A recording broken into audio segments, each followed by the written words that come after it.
Ryan McCarthy, thank you for being here and really appreciate your time and talking with you. So I guess what I was really interested, what really drew me to your profile was, well, first where you're working in West Virginia, your interest in Appalachian storytelling. So I was wondering first if you could share your background and how you became interested in Appalachian storytelling. Sure, I'm happy to pick it up from there.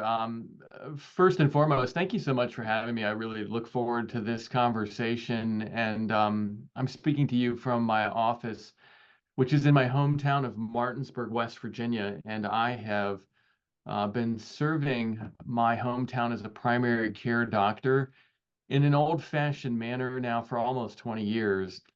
I still feel like I'm new, but I'm certainly not. When I say old-fashioned, I am an internal medicine doctor by training. And I know now in the middle of life that I was always destined to be somebody's doctor. And what I mean by that is I always envisioned myself as somebody who had longitudinal relationships with patients. And as somebody who teaches residents and medical students, many people don't see that. They see themselves as an expert in certain things and they want to solve a certain problem, and we need that. But I always saw myself as somebody's doctor. And the old-fashioned part that I referred to before is that I see patients in an office setting, but I also continue to see them in a hospital. And that legacy and that heritage was commonplace across America. But as we all know, that has really, really changed dramatically. Where if this is the office and this is the hospital, they used to be linked, and now they're not. They're separate worlds.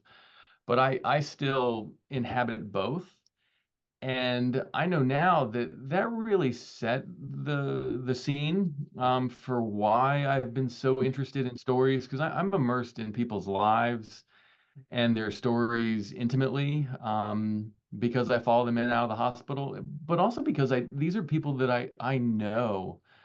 I have the incredible privilege of caring for former teachers of mine, neighbors, people that raised me, people that helped bring me to where I am. So that was just the environment that I lived in long before I had any concept of what narrative medicine or narrative practices were. Yeah, and I was wondering too, old-fashioned medicine. In my era, doctors also did house calls, Hmm. and they picked up things, that they would never pick up in an office or a hospital. I was wondering if that's also part of your practice, or has that been part of your experience as well? It has. In the Appalachian tradition of healthcare, I've been on many home visits, and I have seen people at the end of life in their home, whether they're in palliative care or hospice. I have, during times of COVID, done that. And there are patients who are infirm that myself and my office mates, we all have done that.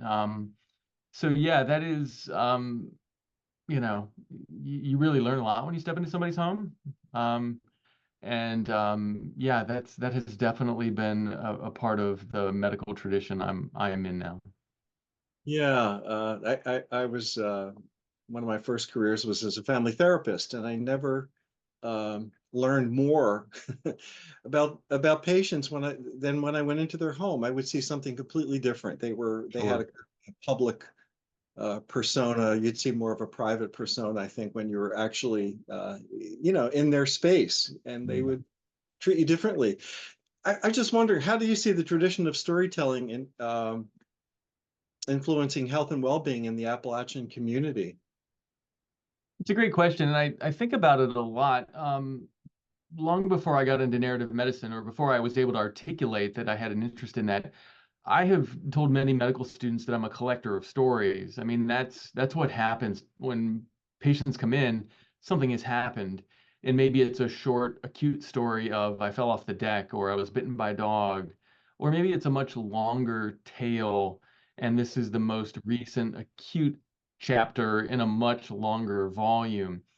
And so I have been marinating and listening and been the repository of stories for a long time, because ultimately, that's really where I'm able to help people. My patients expect me to be competent in medical care, medicines and testing and all of that for sure. That's we have to start with that.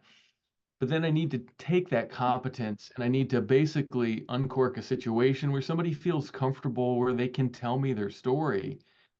And we know in American healthcare that depending on where you look and read, patients report that doctors will very quickly interrupt them after they start telling their story. And the longer I've gone on, the more I've realized that you really want to prompt somebody and then you want to listen. I've become kind of a peripheral character or observer of their story, and I often need to ask them some things to help clarify and understand. But primary care internal medicine is all about storytelling on behalf of the patient and story listening on my part. So, as I said before, these are people I know. So intimacy and personal connection is a key part of the storytelling environment where I work. I think a shared sense of place. I mean, later today, I'm sure I'm going to bump into patients at the farm market. This shared history, many of us, where we have newcomers into our community, but I also take care of patients who have been here for generations, and so I think a lot of that shared experience is the storytelling of Appalachia. Kinfolk, neighbors helping neighbors, knowing one another. Um, I don't think anything would sum up my local culture better than if I were to be stopped on the side of the road on the way home, 5 people will stop and ask if I'm okay. Yeah, and I can imagine that the people that you've grown up with, the people who are now your patients, must take some pride in the fact of where you are right now. You're an Mm. important figure in the community, and they've seen you grow up, and now you've seen them grow up as well, and also pass on. And so it's a really intimate community and relationship. It sounds like that you have. Yeah. I was just wondering, what are some of the common themes, if any, that you find in how your patients tell stories? Are there things that you uh, see over the course of your work that are thematic or imagistic? What do you think? Yeah, I think there are lots of themes, and one of the uh, one of the internal medicine tricks that I have to do is it's really important for me to understand why somebody is coming today. And in healthcare, we call that the chief complaint. Like, why are you here today? And one of the themes of my stories for my patients is they intrinsically don't go back to why they made the appointment. They go back to the very beginning of where it started. And so I kind of have to sometimes and say, well, okay, before you tell me where this started, why did you make the appointment? Because then that allows me to interpret the entire story coming to a crescendo, if you will, as to why they made the appointment. Um, so that's very common. And I think other themes, my patients often talk about when they were unable to do something and that prompted them to get medical care. Like I had this pain and I was dealing with it until I was unable to work. I had problems with my vision until it affected my ability to do something and I couldn't teach, or I was and then people will give me very specific Appalachian. I was at church, or I had a conversation at the school. And so many of their stories talk about being prompted maybe by a family or a concerned friend, where a lot of the stories are built on, I can deal with this, this ache, this pain. I'm going to cope. I'm going to move forward. I'm going to do it myself. That Appalachian, not going to run into the doctor, that is a huge theme for problems big and small that come into my office. So yeah, it sounds like a fair amount of stoicism, For sure. not depending on others, but at the same time uh, being able to reach out. I wonder too if their tendency to want to tell the full story and not simply what brought them in Mm. today is because of you. They know Mm. you. You're a collector of stories. Do you think you engender that kind of long form, storytelling in terms of your medical practice. I think you're right. And I think people talk more when they feel safe and people share more when they feel respected. And yes, this is a deeper and a richer experience that I have now. And maybe that's why it's even more satisfying now than it ever has been, because not only are my relationships with these folks longer, but we're just on a whole different level. And to go back to, that's just prompted me to think about something. So I've said this to medical students that I've worked with. In the early years of my practice, patients would come in and they would give me all of the surface stuff. I need a flu shot. I need a mammogram. Can you refill my medicines? I have diabetes. I have high blood pressure. I'm a smoker. We'd have all of that, nuts and bolts. But as the years have gone on, boy, the layers of trust and respect and the stories have gotten deeper. I was probably 5 or 10 years in before I started hearing all of the childhood trauma. Hey, I feel safe enough to tell you that now. Or I'm going to tell you about my divorce or my affair, and I can appreciate now that that's because we had a relationship of shared trust. And so the stories are way more complicated and deeper now. And I mean, there are days I go home just feeling drained and exhausted because there was almost nothing perfunctory that happened because we were both looking forward and backward. Sometimes it's childhood trauma, and sometimes it's end of life planning and palliative care and thinking about the end. And yeah, it's all deep and rich and beautiful and exhausting at the same time. Yeah, I was fascinated by the story on your website about being a confessor. You told a story Mm. about a woman that confessed something to you, and so that was certainly I can share that was part of my background, having grown up Catholic, having to go to confession every Saturday, trying to listen in the confession booth to what other people were confessing became sort of those kinds of stories really interested me, and Mm. so I guess I wonder about, uh, and this is personal, I guess, your religious background and how that prepared you. Did the stories that I'm assuming you went to church? I was just Mm. assuming that the stories that you might have heard growing up, Bible stories, might have had some influence. Do you think? Oh, I think absolutely religion and spirituality have influenced me. I've been a member of the local Catholic Church for a long time.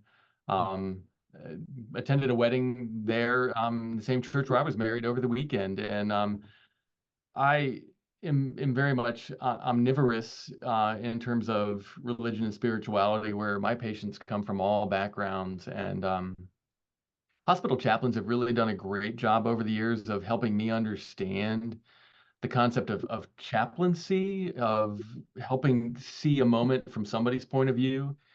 And spirituality and religion are important not just to me, but to my patients, and understanding what do they believe and what is important to them and their value structure. Oh, absolutely, Tony. I mean, my own personal faith helps me understand that it's important to other people. And we all bring certain constructs of, am I a good person? Have I done enough? Have I met my expectations as a mother, wife, husband, father, son, and the spiritual components? So in my office, we have a lot of conversations about that. And yeah, I would say that I do a lot of pastoral counseling in addition to a lot of nuts and bolts mental health, well-being, self-help, self-esteem, depression, anxiety, substance abuse, all of that. It gets rolled into a really complex picture where spirituality and faith is always on the menu. I don't shy away from it. And I can't emphasize enough that it's really trying to understand, what does this person in front of me, what are their values? How is that informing their experience and their distress? How will that be their support structure? Um, because especially houses of worship are critical in Appalachia for where, I mean, that's the Appalachian living room. Hmm. And so yes, I am often tying people back to, well, have you talked to your pastor about that? And you told me about this at your church, and that's a great place of support for the following. So it's ubiquitous in my office. Yeah, you remind me of something that Kurt Vonnegut talked about in an interview that I heard. Basically it was whether you believe in God or not, it's important to belong to a spiritual community. Mm, Because we need to be connected somehow in mm, a community, and whether God is part of it is a personal choice. But going to church doesn't have to necessarily be a profession of faith as much as the need to belong to something bigger than us. And what do people outside of Appalachia need to know about storytelling in Appalachian and the traditions? As you know, there's a lot of I think bias and misunderstanding about the region, which is really pretty huge when you think about it. You're in one section of Appalachia, but it extends mm. from New York to Georgia. What do we need to know about Appalachia and storytelling traditions if we're not from that area? Yeah, it's a great question, and I think about it a lot. And Appalachia is often forgotten and ignored. It is often regarded as backwards and backwoods. And I can tell you, I live in a valley just west of where I'm now, and the mountain between me and that valley is big enough that it keeps people on this side really from going there. And so I almost have like an Appalachian experience microcosm just traveling home because my valley, Back Creek Valley, is very dark at night and there's very little there. And it reminds me that Appalachia writ large is we're just far enough west of places like Interstate 81 and Interstate 95 that many people travel through here and don't think of us. And so as a result of that, I think it's easy to misunderstand or just be completely ignorant of cultures that are out here. And Appalachia is so diverse. So that would be number one, is that, if outsiders think like, hey, Appalachia is just full of basic white people, that is could not be farther from the truth. Economically, it's very diverse. Culturally, it's very diverse. There have been various immigrant groups that have come here and made substantial contributions to West Virginia. Um, Cultural heritage, from music to cooking to writing to speaking, is tremendously rich, and goes back a long way. And so I think there's a lot of cultural baggage that we get wrapped into that is completely inaccurate. But I understand that that's the reality for people, and I don't, the longer I go, the less angry I'm about that because it's human nature. If I lived far from here, who knows? Maybe I might have those same misconceptions about people in West Virginia or Western Pennsylvania or parts of Maryland and Virginia. Um, and it's what we do as humans, is we just don't understand the other. And so Appalachians are very other. Yeah, that's one of the big challenges of living in America. It's such a Mm, diverse place, um, and we don't really understand each other. We're all of us are locked into our mm, little region, and I spend my time back and forth between Philadelphia and New York, and it's as biased as any place. I It would think, yeah. really is. We've got our own value system, and so I was wondering too about you mentioned all the ethnic groups perhaps that have had an influence on the culture there. Native American culture, is that still, do you think, part of the culture? Does it have an influence still in your area of West I think Virginia? Yeah, I think for where I am in West Virginia, I think the answer is there would be very little of that, that I can see and feel on a regular daily basis. I'm in the part of West Virginia that's in the Shenandoah Valley, and we share that with Virginia to our south.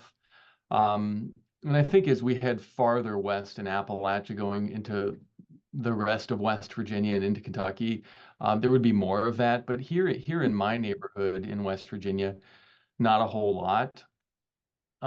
It's interesting when you mentioned, what people's misconceptions. I think one of the great examples I like to start with is, so, you know, the state snack of West Virginia is something called a pepperoni roll. And the reason that it is that Italian immigrants came to West Virginia, and this became the perfect thing to take with you if you were going to have lunch in a coal mine. And so this was Italian food to go for the working man. It was coal miners at that time.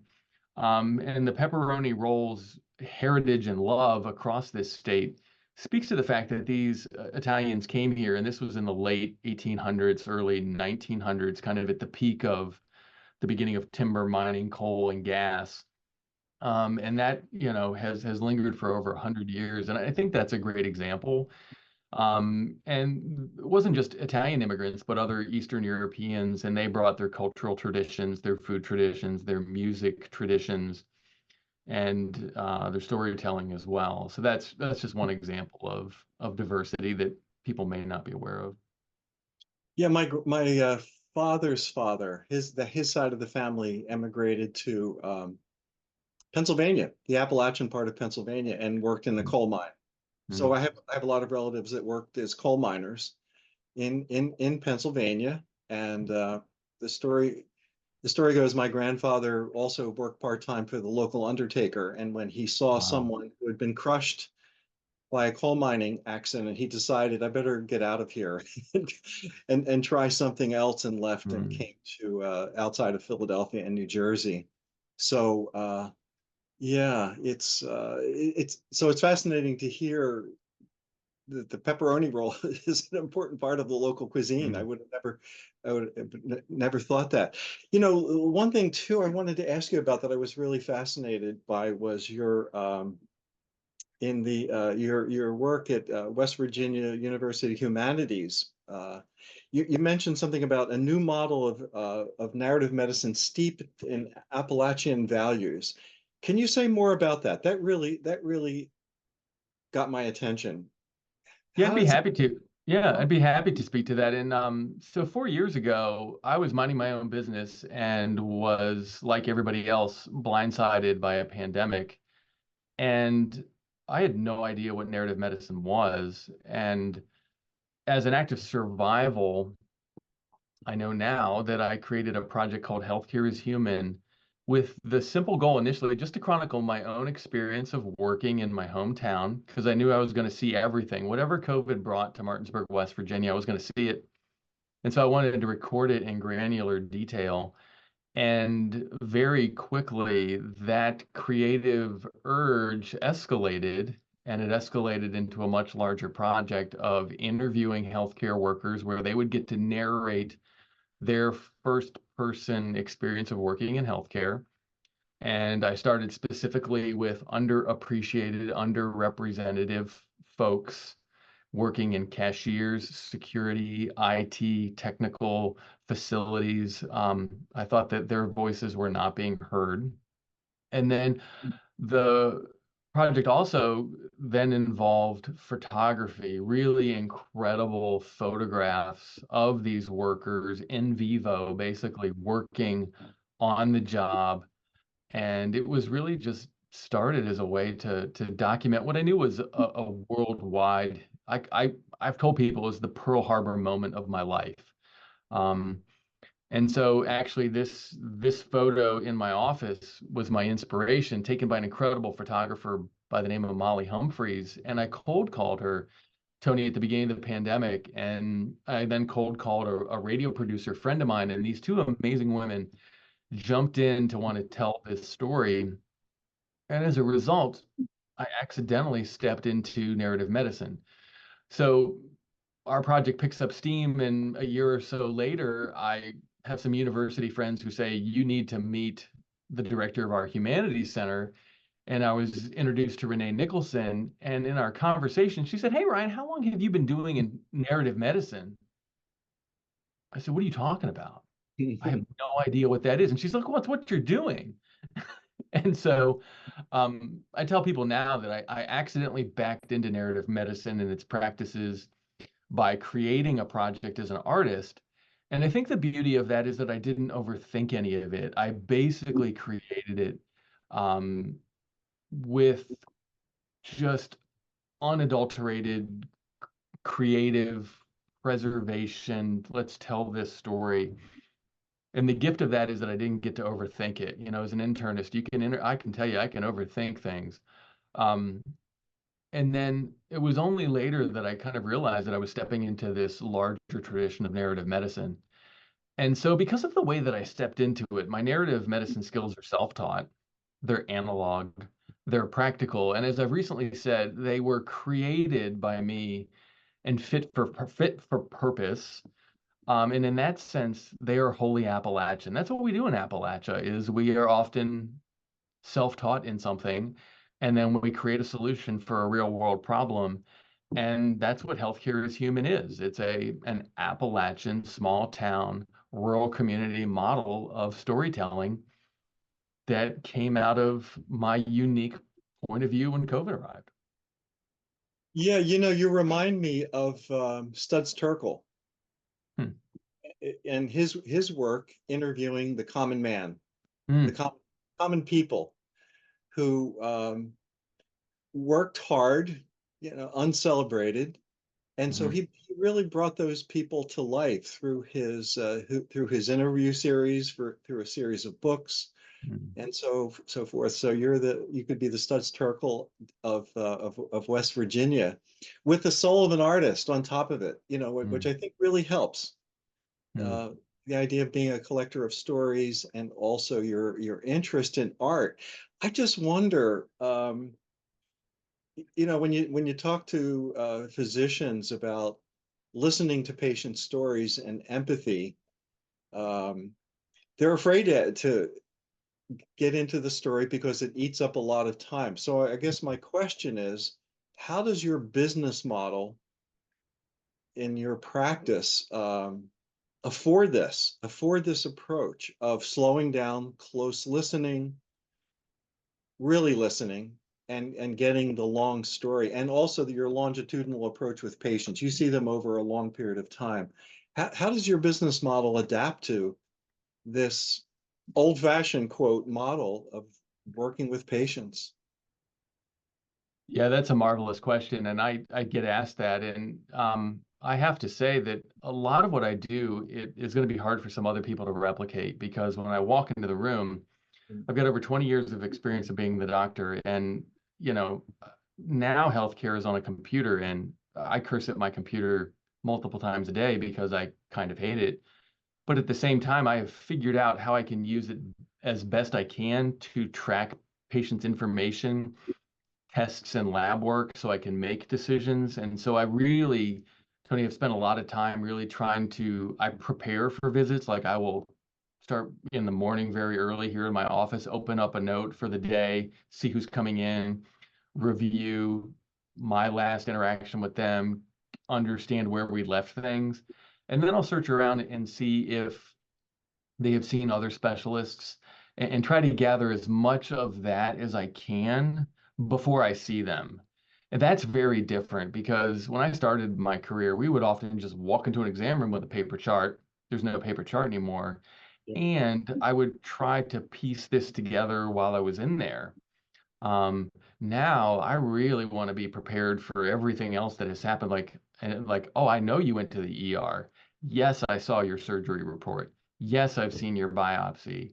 Yes, I know what your last kidney function is. And so I do that specifically so that when I walk in there, I can be present. And as I've told many medical students that I've mentored is I walk in there really to perform. I walk in there to be on, to be bright, engaged, handshake, hug, be present. How are you? It is good to see you. And I can step into that space by having that preparation. Um, Many of my colleagues don't think of healthcare as a performance. I do. I think that's why at the end of the day I'm emotionally exhausted and my brain is trashed because I've really tried to be emotionally on. And I do that by trying to give the patients as much time as I can by doing as much of the scut as I can before the visit. Um, and so that's just one man's way of doing this, but it's how I try to give as much time as I can to the patient. Yeah, it sounds like the performance requires a lot of preparation. You don't It just go does. in cold and you do research. You're intimately involved in various aspects of their healthcare up to that point, and they must really appreciate that somebody actually paid attention and listened, uh, Mm, read through my notes and knows me. mm.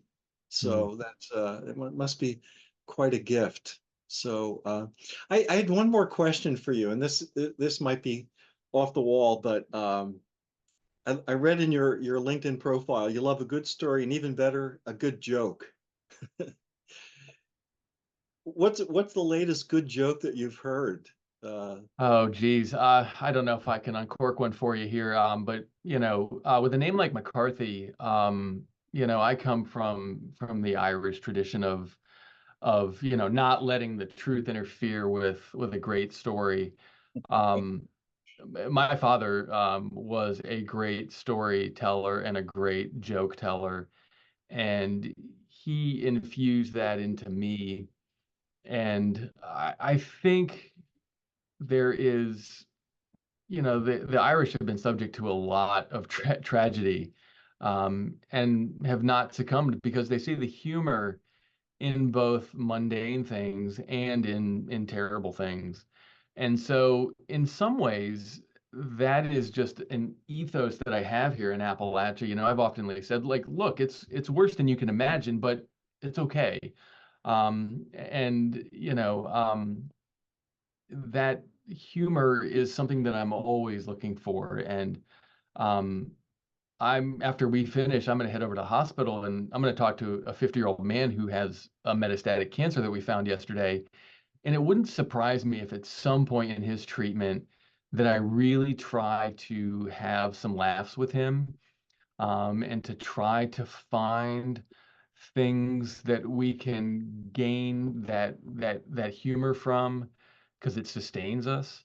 Um, and in my personal life, when I leave the office, I find that I really need things that are light and funny and frothy. And it brought me great joy not that long ago that one of my teenage sons had found a George Carlin book in our bookshelf and was just laughing hysterically to Brain Droppings by George Carlin. Um, I find that humor sustains me during the storm, and it keeps me from being cynical. So yes, I'm always interested to hear somebody's good joke or witty anecdote or funny comment on just about anything. I grew up among Irish Catholics more than Italians throughout my entire life. So I understand completely the tradition of the Irish story that is often self-deprecating and Mm. an antidote to tragedy. And it reminds me of what my mother said about Jesus Christ. She said nobody would have followed him if he didn't have a good sense of humor. It was the first time I'd ever heard that, and it really made Mm. sense. You have to have so humor can again be kind of an antidote Oh, to totally. Oh, totally. And I not that long ago, I have three kids. My youngest is my daughter who's 14, and I mean, she really tells me things in an honest way that I don't want to hear. So this girl here is actually 14 now, and hmm. that biting point of view really, Dad, do you miss having hair? That kind of stuff. And are you going to wear that? She says to me, you look like you work at a big box retail store. And I'm like, yeah, honey, actually, I do look like that. But I made a joke to her recently. I was like, honey, listen, when you have a face like this, you need to be intelligent, and it doesn't hurt to be funny. And it made her laugh, and she realized that maybe her father works in a world where intellect and humor really are the tools of the trade. Well, look, Ryan, it was really just such a great conversation. Such a pleasure to meet you, and you're such a an asset to Narrative Mindworks.